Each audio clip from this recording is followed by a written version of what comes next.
बिस्मिल्लाहिर्रहमानिर्रहीम। स्टार्ट करते हैं गार्डनिंग के चैप्टर नंबर 38 की समरी।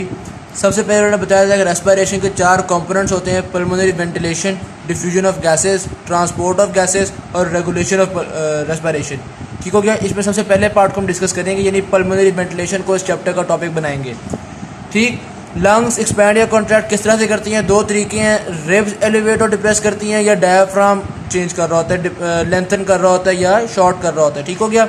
नॉर्मल क्वाइट ब्रीदिंग में हमारे पास डायफ्राम ही बेसिक सारा काम कर रहा होता है। इंस्पायरेशन के अंदर जो डायफ्राम होता है वो कॉन्ट्रैक्ट कर रहा होता है और एक्सपायरेशन के अंदर डायफ्राम रिलैक्स कर रहा होता है।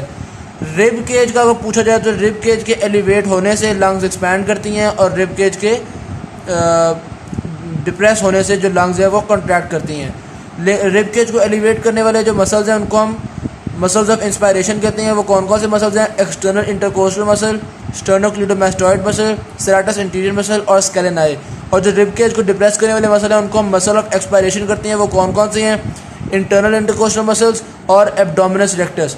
ठीक है, सॉरी, रेक्टस एब्डोमिनस कह लें या एब्डोमिनल रेक्टाई कह लें। ठीक हो गया। फिर आता है कि जो लंग्स हैं वो आपके पास ऑलमोस्ट फ्लोट कर रही होती हैं, क्योंकि सिर्फ हाइलम से कनेक्टेड होती हैं वो, और they are surrounded by a pleura. तो ग्रेट में लिखा हुआ है कि as if they are glued at their boundaries. ठीक है, तो इस तरह से लंग्स को हम देख रहे हैं। उसके बाद आता है कि पास प्रेशर्स के डिफरेंसेस किस तरह के होते हैं। प्लूरा के अंदर नॉर्मली प्रेशर होता है आपका -5 सेंटीमीटर ऑफ वाटर। ठीक, और इंस्पायरेशन में प्रेशर कितना होता है? -7.5। ठीक हो गया। और जब -7.5 होता है तो इस प्रेशर डिफरेंस की वजह से लंग्स तकरीबन आधा लीटर गैस अपने अंदर अटेन कर लेती हैं। एल्वेओलाई का प्रेशर पूछा जाए तो रूटीन में वो 0 होता है। जब इंस्पायरेशन करनी होती है तो -1 तक डिक्रीज कर जाता है, यानी जब प्लूरा में -7.5 है तो एल्वेओलाई का -1 हो जाता है, और जब एक्सपायरेशन करनी होती है तो ये +1 तक चला जाता है। उसके बाद आता है ट्रांस पल्मोनरी प्रेशर क्या होता है। ठीक हो गया। ट्रांस पल्मोनरी प्रेशर को रिकॉइल प्रेशर भी कहते हैं। ये प्लूरल प्रेशर और एल्वेओलर प्रेशर का जो डिफरेंस होता है इसको हम कहते हैं ट्रांस पल्मोनरी प्रेशर। जैसे आपने देखा नॉर्मल सिचुएशन प्लूरल प्रेशर कितना था? -5, लेकिन एल्वेओलर प्रेशर 0 था। फिर प्लूरल प्रेशर -7.5, एल्वेओलर प्रेशर 1। इनका जो डिफरेंस होता है इसको हम कहते हैं transpulmonary pressure. Transpulmonary pressure को हम रिकॉइल प्रेशर भी कहते हैं। ठीक हो गया। उसके बाद आता है आपके पास कंप्लायंस ऑफ लंग क्या होता है। 1 यूनिट ऑफ प्रेशर डालने से लंग कितनी एक्सपैंड करती है, इसको हम कंप्लायंस ऑफ लंग कह रहे होते हैं। इंस्पायरेटरी और एक्सपायरेटरी कंप्लायंस कर्व की डायग्राम्स थी आपके पास गाइडन के अंदर, और उस पूरी डायग्राम को हम क्या कह रहे थे? Compliance diagram of the lungs. ये थी वो डायग्राम जिसमें एक हमारे पास एक्सपायरेटरी कंप्लायंस कर्व है, एक इंस्पायरेटरी कंप्लायंस कर्व है, और उसको मिला के हमने क्या कहा था? Compliance diagram of the lungs. ठीक हो गई बात। इससे आगे हम डिस्कशन करते हैं कि कंप्लायंस ऑफ द लंग को कौन कौन सी चीज़ें इफेक्ट कर रही होती हैं। एक तो जो कंप्लायंस ऑफ द लंग होती है वो टिश्यू इलास्टिक फोर्सेस पे डिपेंड कर रही होती है, और दूसरा सरफेस टेंशन पे डिपेंड कर रही होती है। जितनी ज़्यादा सरफेस टेंशन होगी उतनी कम कंप्लायंस, जितनी ज़्यादा इलास्टिक फोर्सेस होंगी उतनी कम कंप्लायंस। ठीक हो गई बात। सरफेस टेंशन जो होती है ये आपके पास ऑलमोस्ट 2/3 कॉन्ट्रीब्यूट कर रही होती है टुवर्ड्स द कोलैप्स, यानी कि जो लंग कोलैप्स कर रही हैं उनके अंदर कोलैप्स करने की जो एबिलिटी है उसमें 2/3 हिस्सा जो है वो सरफेस टेंशन का है और सिर्फ 1/3 हिस्सा इलास्टिक फोर्सेस का है। या आप ये भी कह सकते हैं कि कंप्लायंस को कम करने वाली चीज़ सरफेस टेंशन ज़्यादा है, इलास्टिक फोर्सेस बहुत थोड़ी हैं। ठीक हो गई बात। उसके बाद हम देखते हैं सरफेक्टेंट बेसिकली क्या होता है। सरफेक्टेंट आपके पास एक ऐसा मटेरियल है जो कि सरफेस टेंशन को कम करता है। ये मिक्सचर ऑफ फॉस्फोलिपिड्स होता है, प्रोटीन्स होते हैं और आयंस होता है। इन सब का मिक्सचर होता है। टाइप 2 एल्वेओलर एपिथेलियल सेल से रिलीज हो रहा होता है। ठीक हो गया। फिर pressure in the collapsed alveoli increase कर जाता है। जब एल्वेओलाई कोलैप्स कर जाती है, जब प्रेशर इंक्रीज कर जाता है, उस प्रेशर का फॉर्मूला होता है pressure is equal to 2 multiply by surface tension divided by radius of alveoli. ठीक हो गई बात। बेबीज़ के अंदर, न्यूबॉर्न बेबीज़ में अगर सरफेक्टेंट रिलीज नहीं हुआ तो उनमें सरफेस टेंशन ज़्यादा होगी, और इसी तरह उनके अंदर रेडियस ऑफ एल्वेओलाई छोटा होगा क्योंकि बेचारे अभी छोटे बच्चे हैं। ठीक है, तो इनके अंदर एल्वेओलाई कोलैप्स करने की या लंग कोलैप्स करने की टेंडेंसी बहुत ज़्यादा होगी। जब लंग कोलैप्स कर जाती है due to lack of surfactant तो हम कहते हैं ये हो गया respiratory distress syndrome of the newborn. फिर हमने देखा कि अगर हम लंग्स को थोरेसिक केज के अंदर रख देते हैं तो फिर उनकी कंप्लायंस में क्या फ़र्क पड़ता है। तो लंग्स की कंप्लायंस हाफ हो जाती है, यानी लंग थोरेसिक सिस्टम की जो कंप्लायंस है वो अकेली लंग से हाफ होती है। फिर देखते हैं कि फॉर इंस्पायरेशन जो वर्क किया जा रहा होता है, यानी सांस अंदर लेने के लिए हम क्या क्या हम किस किस चीज़ पे एनर्जी लगा रहे होते हैं, तो उसके लिए यहाँ पे बता दिया गया कि एक तो हम कंप्लायंस की वजह से एनर्जी लगा रहे होते हैं, एक कंप्लायंस अगर कम है तो हमें एनर्जी लगानी पड़ती है, इसी तरह टिश्यू रेजिस्टेंस होती है उसके खिलाफ वर्क करना पड़ता है, और इसी तरह एयर पैसेज वे जो है उसके अंदर एयर को पास करने में जो रेजिस्टेंस फेस कर रही होती है उसके खिलाफ हमें वर्क करना पड़ रहा होता है। ठीक हो गया। उसके बाद स्पायरोमेट्री क्या होता है, recording the volume movement of air into and out of the lungs, इसको हम कहते हैं स्पायरोमेट्री। इसको मेजर करने के लिए जो डिवाइस यूज़ करते हैं उसको हम क्या कहते हैं, स्पायरोमीटर। स्पायरोमीटर का जो वर्किंग थी वो किस तरह से थी, आपको याद होगा, एक ड्रम को हमने इन्वर्ट किया हुआ था वाटर के अंदर। ठीक हो गया। मैं बल्कि डायग्राम आपको गाइडन की दिखाता हूँ। ये देखिए कुछ इस तरह से हमने एक फ्लोटिंग ड्रम था, नीचे वाटर था, फ्लोटिंग ड्रम के अंदर ये पाइप कनेक्ट हुआ होता है और पाइप का दूसरा पार्ट मुंह में होता है। जब हम सांस लेते हैं तो इस ड्रम के अंदर हवा इंक्रीज या डिक्रीज करने से ये ड्रम मजीद ऊपर चला जाता है या मजीद नीचे चला जाता है, और इस तरह से आपके पास ग्राफ बनता चला जाता है, यहाँ पे रिकॉर्ड होता चला जाता है। बाकी कॉन्सेप्ट जो प्रॉपर हमने डिस्कस किया हुआ है वो हमने डिटेल वीडियो में डिस्कस कर लिया हुआ है, यहाँ पे सिर्फ रिविजन कर रहे हैं। ठीक हो गया। तो स्पायरोमेट्री देख भी ली, समझ भी ली। अब स्पायरोमेट्री से हम मेजर करते हैं, चार तरह के वॉल्यूम्स मेजर करते हैं और चार तरह की कैपेसिटीज मेजर करते हैं। सबसे पहले आता है टाइडल वॉल्यूम। ये वो वॉल्यूम होता है जो नॉर्मल रूटीन में हम इनटेक और आउटटेक कर रहे होते हैं, ये आपके पास 0.5 लीटर के करीब होता है। फिर होता है इंस्पायरेटरी रिजर्व वॉल्यूम। ये होता है एक इंसान नॉर्मली सांस ले रहा है, जब उसे सांस अंदर लिया तो आप उसे कहें कि यार मजीद इंस्पायरेशन करो, अब वो जो खींच के एक्स्ट्रा इंस्पायरेशन करेगा फोर्स करके, उसको हम कहते हैं इंस्पायरेटरी रिजर्व वॉल्यूम। और इसी तरह जब वो सांस निकाल चुके हैं उसे हम कहते हैं यार अब मजीद सांस निकालो, फोर्स करके सांस निकालो, तो वो जो एक्स्ट्रा एक्सपायरेशन करेगा उसको हम कहेंगे एक्सपायरेटरी रिजर्व वॉल्यूम। और जो वॉल्यूम लंग्स में से कभी भी रिमूव नहीं हो सकता उसको हम कहते हैं रेजिडुअल वॉल्यूम। अब मैं ग्राफ से आपको ये चारों चीज़ें शो कर देता हूँ। तो ये इसमें देखिएगा, ये आपके पास टाइडल वॉल्यूम ये वाला है जो कि 0.5 लीटर है। अब यहाँ से यानी कि इंस्पायरेशन से आपने जब मजीद इंस्पायरेशन की टिल मैक्सिमम, तो ये आपके पास आ गया इंस्पायरेटरी रिजर्व वॉल्यूम। इसी तरह जब सांस निकाला हुआ था तो वहाँ से मजीद एक्सपायरेशन की, तो वो आपके पास क्या आ गया, एक्सपायरेटरी रिजर्व वॉल्यूम। जो येलो वाला वो पार्ट है जो हम कभी भी लंग से रिमूव नहीं कर सकते, इतना वॉल्यूम यानी तकरीबन 1.2 लीटर हमेशा लंग्स में रहता ही रहता है, तो इसको हमने क्या कर दिया, रेजिडुअल वॉल्यूम। ठीक, सारा कुछ समझ में आ गई।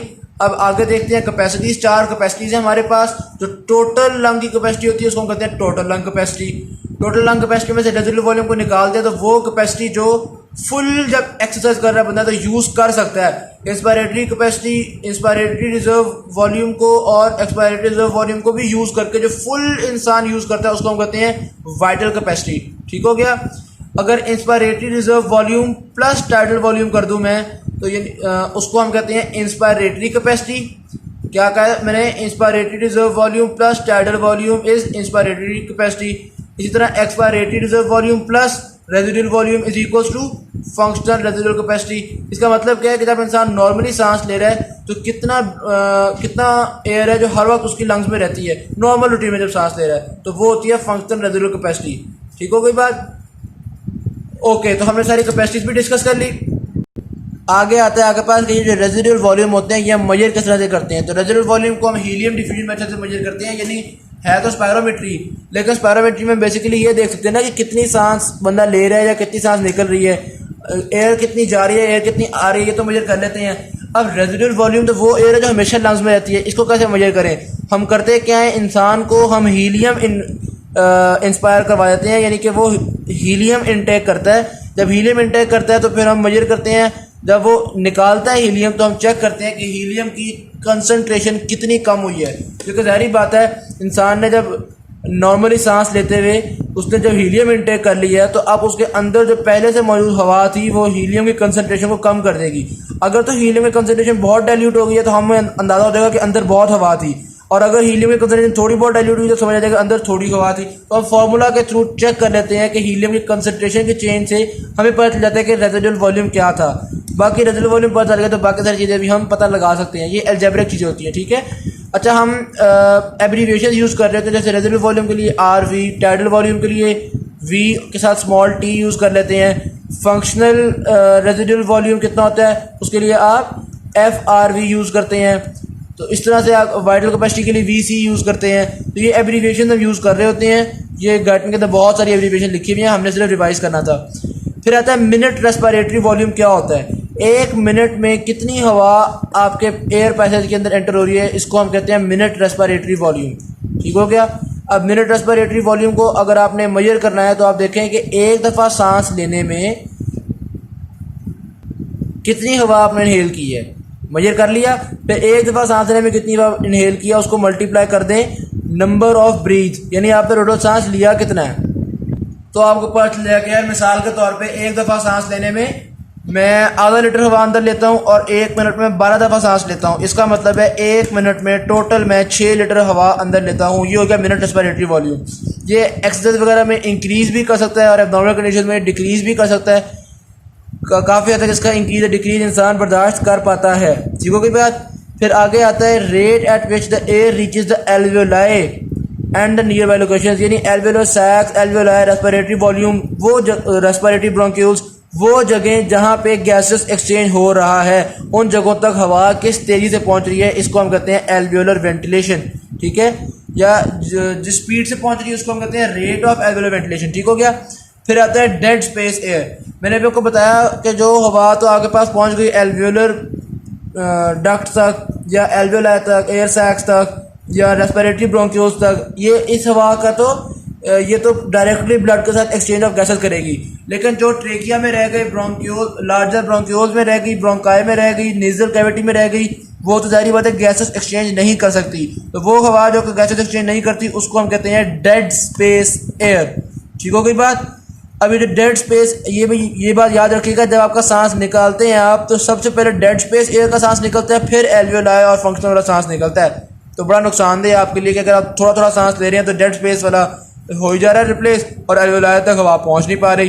ठीक हो गई बात। अब डेड स्पेस एयर को मेजर करने के लिए हम क्या करते हैं, इंसान को प्योर O2 इनहेल करवा देते हैं। जब प्योर O2 इनहेल कर लेता है वो तो सारी डेड स्पेस एयर में आपके पास प्योर O2 आ जाती है और जो नॉर्मल एयर है वो रह जाती है एल्वियोलाई और फंक्शनल जगहों पे, ठीक, एल्वियोलाई वगैरह में। ठीक हो गई बात। फिर हम जब वो इंसान एक्सपायर करता है तो फिर हम मेजर करते हैं कि कितना वॉल्यूम ऑफ प्योर O2 निकला है। जब तक तो प्योर O2 निकलता है हमें पता चल जाता है ये डेड स्पेस है, और जब नाइट्रोजन आना शुरू होती है तो हमें पता चल जाता है ये नॉर्मल हवा आना शुरू हो गई है, एल्वियोलाई वाली हवा आना शुरू हो गई है, क्योंकि नॉर्मल हवा में आपको पता है 79% नाइट्रोजन होती है। ठीक हो गई बात। तो इस तरह से हम मेजर कर लेते हैं कि डेड स्पेस एयर कितनी थी, यानी कि एल्वियोलाई वगैरह के अलावा बाकी हवा कितनी थी। तो ये जो हमने मेजर किया है इसको हम कहते हैं एनाटॉमिकल डेड स्पेस। ठीक हो गई बात। ये तो आपने स्ट्रक्चरली मेजर कर लिया, लेकिन अब असल में हकीकतन बात क्या है कि जो जाहिर बात है जो ट्रेकिया वगैरह में है, जो ब्रोंकाई में है, लार्जर ब्रोंक्यूल्स में है, वो तो डेड स्पेस है ही है। उसके अलावा कुछ एल्वियोलाई भी नॉन फंक्शनल होते हैं, तो उन एल्वियोलाई के अंदर मौजूद हवा भी डेड स्पेस ही काउंट होती है। तो अगर हम उसको भी काउंट कर लें जो एल्वियोलाई के अंदर मौजूद हैं, यानी कि नॉन फंक्शनल एल्वियोलाई की dead space plus the anatomical dead space, उसको हम कहते हैं फिजियोलॉजिकल डेड स्पेस। ठीक हो गई बात। फिर आ गया रेट ऑफ एल्वियोलर वेंटिलेशन का फॉर्मूला क्या होता है। आप देखते हैं कि हर ब्रीथ में एल्वियोलाई तक कितनी हवा पहुंच रही है multiply by the breathing rate, तो आपके पास आता है रेट ऑफ एल्वियोलर वेंटिलेशन। ठीक है। उसके बाद आपके पास स्ट्रक्चर डिस्कस किया हुआ है कि ब्रोंक्यूल्स जो कि 1.5 मिलीमीटर से छोटे होते हैं उनके अंदर कोई कार्टिलेज नहीं होती। उससे पहले ब्रोंकाई के अंदर कर्व कार्टिलेज प्लेट्स होती हैं, ट्रेकिया के अंदर कार्टिलेजनस रिंग्स होते हैं, ये बातें डिस्कस कर ली। स्मूथ मसल का पूछा जाए तो स्मूथ मसल ट्रेकिया में भी होते हैं, ब्रोंकाई में भी होते हैं, ब्रोंक्यूल्स में भी होती हैं, यानी रेस्पिरेटरी ब्रोंक्यूल्स तक हर जगह स्मूथ मसल मौजूद होते हैं। फिर आता है एयर पैसेज रेजिस्टेंस जो होती है वो किन की वजह से होती है। याद रखिएगा वो स्मॉलर ब्रोंक्यूल्स की वजह से नहीं होती बल्कि लार्जर ब्रोंक्यूल्स और ब्रोंकाई की वजह से होती है नॉर्मल कंडीशन में। हाँ, अलबत्ता अगर स्मॉलर ब्रोंक्यूल्स में कोई ब्लॉकेज या ऑक्लूजन होना शुरू हो गई है फिर air passage resistance smaller bronchioles की वजह से होगी। ठीक हो गई बात। फिर हम नर्वस कंट्रोल को देखते हैं तो हमें पता चलता है कि वेज़ोडाइलेशन के लिए जारी बात है नर्व्स तो नहीं पहुंच पाती हर जगह तक, लेकिन नर्व से रिलीज होने वाला नॉरएपिनेफ्रिन और एपिनेफ्रिन ब्लड के थ्रू आपके पास पहुंच रहा होता है ब्रोंकियल ट्री तक। ठीक हो गई बात। इसी तरह से जो पैरासिम्पथेटिक नर्वस सिस्टम है उसकी तरफ से एसिटाइलकोलिन पहुंचता है और एसिटाइलकोलिन जो है वो ब्रोंकियो कंस्ट्रिक्शन कॉज करता है। अब अगर किसी बंदे को अस्थमा भी हुआ है, पहले ही ब्रोंकियो कंस्ट्रिक्शन हुई है, ऊपर से एसिटाइलकोलिन रिलीज हो रहा है, तो हम उसकी ब्रोंकियोल्स को बचाने के लिए, कंस्ट्रिक्शन से बचाने के लिए, डायलेशन करवाने के लिए एट्रोपिन को भी यूज़ कर सकते हैं। ठीक होगी बात। ये तो नर्वस कंट्रोल हो गया। उसके बाद हम देखते हैं कि कुछ जो ब्रोंकियो कंस्ट्रिक्टर्स हैं वो लंग्स खुद भी प्रोड्यूस कर रही होती हैं as a result of any kind of allergy. कोई पार्टिकल्स बॉडी में से एंटर होते हैं, लंग्स में से एंटर होते हैं कि लंग्स उनके खिलाफ ऐसे सब्सटेंसेस प्रोड्यूस करती हैं, हिस्टामिन्स वगैरह, जो कि ब्रोंकियो कंस्ट्रिक्शन कॉज करवा देती हैं। फिर म्यूकस को देखना था कि सारी ये जो ट्रेकिया ब्रोंक्यूल्स इनके ऊपर एक म्यूकस की लाइनिंग होती है। म्यूकस क्या करता है? Number 1 moist the air, number 2 entraps the particles. फिर ये म्यूकस रिमूव कैसे होता है? बेसिकली सीलिया होते हैं जो कि प्रोपेल कर रहे होते हैं ऊपर की तरफ, म्यूकस को ऊपर निकाल देते हैं। फिर या तो ये म्यूकस swallow कर लिया जाता है या ये म्यूकस खांसी के थ्रू बाहर निकाल दिया जाता है। ठीक है, अच्छा जी, आगे बात करते हैं कफ रिफ्लेक्स की। कोई भी स्टिमुलस ऐसा हो जाए जो आपकी कोई भी स्टिमुलस होता है और चूंकि आपका एयर पैसेज भी सेंसिटिव होता है तो वो एक कफ रिफ्लेक्स भेजता है कि यार कोई पार्टिकल एंटर हुआ है, खांसी की जरूरत है। कफ रिफ्लेक्स ब्रेन एक कफ रिफ्लेक्स प्रोड्यूस करता है। इस कफ रिफ्लेक्स में क्या होता है? 4 चीज़ें होती है। पहली बात, तकरीबन 2.5 लीटर एयर आप इंस्पायर करते हैं। खांसी से पहले हमेशा सांस अंदर लेते हैं। ठीक है, पहली बात इंस्पायर किया। दूसरी बात, एपिग्लॉटिस वगैरह क्लोज हो जाता है, वोकल कॉर्ड्स वगैरह क्लोज हो जाती है, यानी कि लंग्स को एक तरह सील कर देते हैं। नंबर 3, डायाफ्राम पुश करता है लंग्स को और एक तरह से कह लें कि लंग्स को स्क्वीज करते हैं, फुल प्रेशर डेवलप करते हैं लंग्स के अंदर। और नंबर 4, लंग्स में फुल प्रेशर डेवलप करने के बाद एपिग्लॉटिस सडनली ओपन हो जाता है ताकि सारी हवा बाहर निकल जाए। उसके बाद आता है स्नीज रिफ्लेक्स। तो स्नीज रिफ्लेक्स भी कफ रिफ्लेक्स की तरह ही होता है, बस फर्क ये है कि स्नीज रिफ्लेक्स में आपके नाक में इरिटेशन से कुछ हो रहा होता है और कफ रिफ्लेक्स में डीपर पार्ट्स यानी कि ट्रेकिया या ब्रोंकाई वगैरह की इरिटेशन से खांसी हो रही होती है। वैसे भी आपको पता होगा जब नाक में कोई मसाला या ये कलर वगैरह चला जाए तो आपको छींक आती है, और अगर कोई धुआं वगैरह जैसे गले में खराश हो तो आपको खांसी आती है। ठीक हो गया। उसके बाद हम देखते हैं कि नोज़ क्या कुछ कर रही होती है। नोज़ हवा को वार्म कर रही होती है, ह्यूमिडिफाई कर रही होती है और फिल्टर कर रही होती है। इन 3 चीज़ों को हम एयर कंडीशनिंग फंक्शंस भी कहते हैं जो कि आपके नोज़ कर रही होती है। नोज़ क्या करती है? आपके पार्टिकल्स को इंट्रैप कर लेती है। किस तरह से करती है? बेसिकली मुख्तलिफ जगह इस तरह की बनी हुई होती है, कौन के होते हैं, सेप्टम होते हैं कि वहाँ से जब पार्टिकल्स गुजरते हैं, जो पार्टिकल्स जो हैं वो चिपक जाते हैं और जो हवा है वो इनके बीच में से होती हुई निकल जाती है। ठीक हो गई बात। फिर हम डिस्कस करते हैं कि ये जो स्मॉलर देन 6 माइक्रोमीटर पार्टिकल्स होते हैं ये तो इस तरह नोज़ में ही रह जाते हैं, नोज़ में चिपक जाते हैं। लेकिन जो पार्टिकल्स 6 माइक्रोमीटर से छोटे होते हैं, तो 1 माइक्रोमीटर से लेकर 6 माइक्रोमीटर तक के जो पार्टिकल्स हैं वो आपके ब्रोंक्यूल के अंदर ग्रेविटी की वजह से सेटल हो जाते हैं। ठीक है, ये भी मसला हल हो गया। लेकिन जो 1 माइक्रोमीटर से भी छोटे पार्टिकल्स हैं उनका क्या होगा भाई? वो तो एल्वेओलाई तक पहुँच जाएंगे और वहाँ पे एल्वेओलर वॉल के साथ डिफ्यूज़ होंगे। अच्छा, और जो बहुत ही स्मॉल हो ना, 0.5 माइक्रोमीटर से भी स्मॉल हो, वो एल्वेओलाई में सस्पेंडेड ही रह जाते हैं, वो बाहर भी वो एक्सपिरेशन के साथ बाहर भी आ जाते हैं। ठीक हो गई बात। एंड में आपको पता है स्पीच क्या होती है। स्पीच 2 पार्ट में कंसिस्ट कर रही होती है, एक फोनेशन और एक आर्टिकुलेशन। फोनेशन का मतलब है आवाज़ का निकालना और आर्टिकुलेशन का मतलब है आवाज़ को अल्फाज में ढालना। स्पीच में कौन कौन से पार्ट्स इन्वॉल्व होते हैं? आपका रेस्पिरेटरी कंट्रोल सिस्टम इन्वॉल्व होता है, इसी तरह से स्पीच कंट्रोल सिस्टम इन्वॉल्व होता है और इसी तरह से रेजोनेंस स्ट्रक्चर इन्वॉल्व होते हैं। फोनेशन के सॉरी मैं नीचे नहीं कर सका। फोनेशन के बारे में सिंपल सी बातें लिखी हुई है कि ये वोकल कॉर्ड से हो रहा होता है। वोकल कॉर्ड एनाटॉमी थोड़ी डिस्कस की हुई है कि एंटीरियरली आपका ये जो एडम्स एप्पल होता है यहाँ पे लगे हुए होते हैं, पोस्टीरियरली अटैचमेंट्स और इसके जगह मसल्स होते हैं जो कि इसको मजीद टाइट कर सकते हैं। वोकल कॉर्ड्स के टाइट होने से आपके पास हायर पिच प्रोड्यूस होती है। नॉर्मल रूटीन में वोकल कॉर्ड्स दूर दूर होते हैं, जब आवाज़ प्रोड्यूस करनी होती है तो वोकल कॉर्ड्स करीब करीब हुए होते हैं ताकि उनके बीच में मौजूद हवा वाइब्रेट करे और वोकल कॉर्ड्स वाइब्रेट करे जिससे आवाज़ प्रोड्यूस होती है, तो फोनेशन हो गई।